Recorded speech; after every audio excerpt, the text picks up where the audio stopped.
Vou neste vídeo continuar a mostrar como é que nós podemos alterar as propriedades de um objeto primitivo e tornar esse primitivo editável. E vamos ver qual é a importância dessa operação para a modelação 3D. Relembrando então aquilo que vimos no vídeo anterior de uma forma muito rápida, nós podemos então partir para a modelação 3D a partir de uma primitiva. Neste caso concreto nós vimos com um cubo. Eu vou aqui alterar para um outro elemento, por exemplo, um cilindro. Ao adicionar aqui um cilindro, vamos também ter aqui os mesmos elementos que o cubo tem. Mas, no entanto, temos propriedades distintas, ok? Temos aqui, neste caso, o radius, a altura, temos aqui os segmentos, etc. Mas temos também aqui estes objetos que nos permitem, quer movimentar, na altura, na largura e na profundidade, ou então estes pequenos elementos que nos permitem modificar a espessura aqui do nosso, deste caso, do nosso cilindro, ou então a altura do mesmo, por exemplo. Okay? Portanto, cada uma das primitivas vai ter então um conjunto de funcionalidades distintas. Mas vamos regressar ao nosso cubo, para isso vou selecionar aqui o cilindro e vou eliminar. Vamos colocar aqui o cubo, okay? Vamos pressionar a tecla H para que a câmara seja recentrada e vamos até afastar um bocadinho mais. Ora, o que acontece então, como nós tivemos a ocasião de ver no vídeo anterior, é que nós podemos alterar as características do cubo movimentando ou mexendo aqui estes valores. Neste caso eu vou reduzir o cubo para metade, bastará alterar este valor e fazer Apply. E quando quero fazer alterações de maior pormenor, isto é, aqui alargar o cubo, por exemplo, o que eu posso fazer é fazê-lo através destes elementos ou então alterando diretamente aqui as dimensões. Neste caso, por exemplo, no I, se eu quiser colocar 50 cm, eu vou colocar e ele vai automaticamente baixar na escala do Y, ok? No entanto, existe aqui um pormenor que é o seguinte. Eu não tenho possibilidade de alterar os vértices nem as arestas, porque para isso eu teria que clicar aqui e depois andar a clicar no objeto, nos vértices e nas arestas. E como veem, essa operação não é possível. Isto porquê? Porque a partir do momento em que nós estamos a trabalhar com primitivas, que é o ponto de partida, nós teremos que criar ainda uma outra situação que é alterar a primitiva para um elemento editável.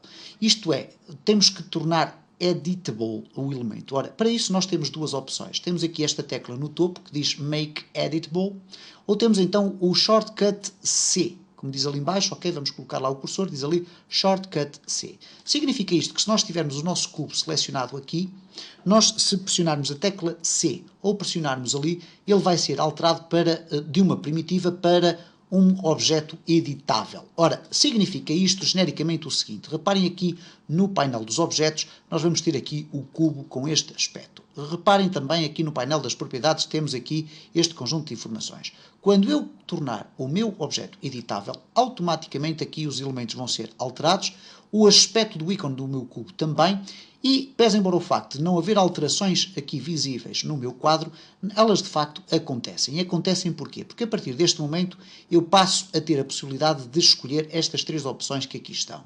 Neste caso, esta diz respeito aos pontos, ok? Estes vértices do meu objeto. Estas dizem respeito ou melhor, exatamente aos vértices. Esta diz respeito às arestas, ok? E aqui temos as faces do meu objeto. Vamos experimentar isto com um cilindro, por exemplo. Vamos aqui apagar este cubo, vamos regressar aqui à parte das primitivas e vamos colocar aqui um cilindro. Vamos aqui redimensionar o cilindro e reparem o que é que acontece quando eu clico em Editable. Okay? Os dados do cilindro desapareceram, transformou-se o cilindro então num objeto editável e a partir de agora podemos mexer nos vértices do cilindro de forma individual ou até em grupo, depois veremos como, nas arestas que constituem as faces todas deste cilindro e também temos aqui estas pequenas arestas que são as arestas de cada um destes lados, mas reparem que temos a possibilidade de selecioná-las todas. Eu depois vou mostrar estas técnicas e temos também as faces, que neste caso são estes espaços aqui retangulares ou então estes triangulares que aqui estão. E reparem que vamos ter depois este aspecto interessante que é a possibilidade de movimentar cada um destes elementos por dentro ou por fora, etc. Existem, no entanto, alguns pormenores muito importantes nesta transição entre as primitivas e os objetos editáveis. E é preciso ter em conta alguns elementos, nomeadamente um que é fundamental, que é o conjunto de divisões que aqui aparecem. Eu vou então apagar este elemento, selecionando aqui o cilindro, e vou simplesmente eliminá-lo. ok? Não vou ter obrigatoriamente que estar a fazer ali um clique para ir para o modelo, nada do género. Já vou explicar o que é que estas teclas aqui, para que é que elas servem. Mas, se eu clicar aqui novamente no cubo, eu vou ter novamente um cubo aqui apresentado. Eu vou reduzir o cubo para 100% por 100 por 100, ok? Vamos aqui clicar. Ele está aqui com x igual a 0. E porquê que aparece aqui estas dimensões iguais a 0? Porque eu tenho aqui esta opção selecionada, se tiver esta também, se tiver esta também. No entanto, se eu clicar aqui no Model, o que vai acontecer então é que vai ficar esta primitiva selecionada, ok? E aqui já posso então diminuir isto para 100. Vamos fazer aqui Apply e temos aqui o nosso cubo. Vou pressionar a tecla H. Reparem que se eu não tiver nenhum elemento selecionado, se eu pressionar H, ele vai centrar ali na cena toda. Se eu selecionar o elemento, ele vai centrar só naquele elemento. Ora, o que acontece aqui então é o seguinte. Quando nós vamos alterar aqui o nosso cubo, vamos imaginar que eu quero alterá-lo de forma a que ele tenha aqui na altura apenas 50. Ok? Muito bem. Temos aqui uma espécie de uma base para a criação de um edifício, de uma casa, ok? Uma estrutura de uma casa. Ora, com as 4 paredes, ok? Vamos contar isso dessa forma. O que acontece aqui é o seguinte, temos aqui estes elementos que definem o size, o tamanho, mas ao lado deles temos aqui aquilo que são designados os segmentos, e por defeito aqui o cubo tem um segmento de dimensão. Ora, para que consigamos ver as alterações que eu aqui vou fazer, é fundamental termos a opção Display Ground Shading Lines, porque se tivermos aqui só Ground Shading, reparem o que é que acontece às linhas, elas vão desaparecer. E uma vez que elas vão desaparecer, as alterações que eu fizer aqui não vão ter visibilidade ali no nosso editor, no nosso viewport. No entanto, eu vou colocar aqui 1, e vou voltar a ativar esta opção de Ground Shading Lines. E agora vejo aqui as linhas pretas. Reparem o que é que acontece quando eu altero aqui estes valores. Ok? Eu alterei de 1 para 2 e automaticamente aqui no eixo do X, que é o eixo que está aqui representado a vermelho, o que é que aconteceu? Passou a ter 2 divisões, isto é, 2 segmentos. Eu posso ir alterando 3, 4, 5 e posso ir multiplicando isto por imensos segmentos. Vamos experimentar apenas com 2 elementos. Posso fazê-lo para qualquer um dos eixos, neste caso no eixo do Y, que é o eixo da vertical. Se eu colocar 2, o que vai acontecer? Vai ser dividido aqui em 2 segmentos, um em cima, outro em baixo. Reparem, vou clicar, ok? Vamos clicar aqui para cima e está dividido. Se eu clicar para baixo, não vou dividir em nada. Atenção que estas alterações apenas vão poder ser definidas antes de eu tornar o meu objeto editável. Porque a partir do momento em que eu o torno editável, o mecanismo para adicionar ou dividir segmentos vai ser diferente. Já vai pertencer ao campo da modelação propriamente dita. Mas vamos aqui fazer o seguinte, e depois, claro, temos aqui no eixo 2, no eixo Z, que neste caso adicionou aqui esta divisão. Okay? E esta divisão é feita à volta de todo o elemento. Okay? Vamos aqui reduzir apenas para 1, e aqui no Y vamos reduzir para 1. Vamos deixar ficar apenas aqui este para verem o que é isto é possível fazer.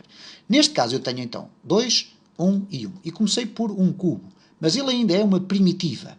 Assim que eu clicar aqui no Make Editable ou pressionar a tecla C, o que vai acontecer então é o seguinte, ok? Vamos aqui fazer C e automaticamente o cubo passa a ser um objeto editável. Portanto, vai-me passar a permitir usar cada um destes elementos, ok? Reparem que assim que eu seleciono os points, que são os vértices, eu tenho a possibilidade de operar modificações nestes vértices. Assim que eu altero as edges, eu posso selecionar cada uma destas arestas. E assim que eu seleciono aqui os polígonos, são as faces, ok? São aqui estas faces. Ora, o que é que eu posso fazer aqui genericamente? Imaginem que eu quero fazer aqui aquilo que eu tinha dito inicialmente, que era o aspecto de uma casa, ok? Eu posso simplesmente selecionar aqui as arestas e vou clicar aqui nesta do centro. E quero elevar esta aresta. Então vou utilizar aqui o meu gizmo para modificar aqui a altura, ok? E reparem o que é que acontece. Estou a pressionar a tecla Alt e estou a pressionar também simultâneo o botão esquerdo do rato e a fazer uma órbita à volta do meu objeto. E reparem agora, se eu quiser retirar a seleção do meu objeto, eu vou clicar aqui fora dele, ok? Ele vai continuar selecionado. Se eu quiser desselecioná-lo por completo, vou clicar aqui e depois fora, e tenho o meu objeto aqui a ser apresentado, ok? E reparem como tenho aqui o aspecto básico de uma casa, ok? Claro, sem qualquer espécie de detalhe. Mas isto apenas para demonstrar como é que nós, a partir de uma primitiva, podemos então criar os nossos objetos base e depois, a partir daí, começar a criar a nossa modelação 3D. É de uma forma genérica, na esmagadora maioria dos casos, isto que acontece. Nós, para criarmos elementos, vamos sempre começar por ter uma primitiva. Imaginem que, por exemplo, eu queria colocar aqui uma chaminé na minha moradia. Então, vou puxar aqui um cubo, vou afastar, vou redimensionar aqui o cubo para uma dimensão mais ou menos interessante. Posso fazê-lo diretamente aqui. Vou movimentá-lo aqui com estes comandos. Ok? E vamos depois aqui ter a possibilidade, então, de redimensionar tudo isto. Okay? Vamos aqui arrastar um bocadinho mais. Depois, no vídeo próximo, vamos ver aqui que existem outras formas de nós podermos aumentar ou diminuir estas peças. Okay? E agora vou fazer o quê? Vou aqui alargar um bocadinho mais. Exagerar um pouquinho.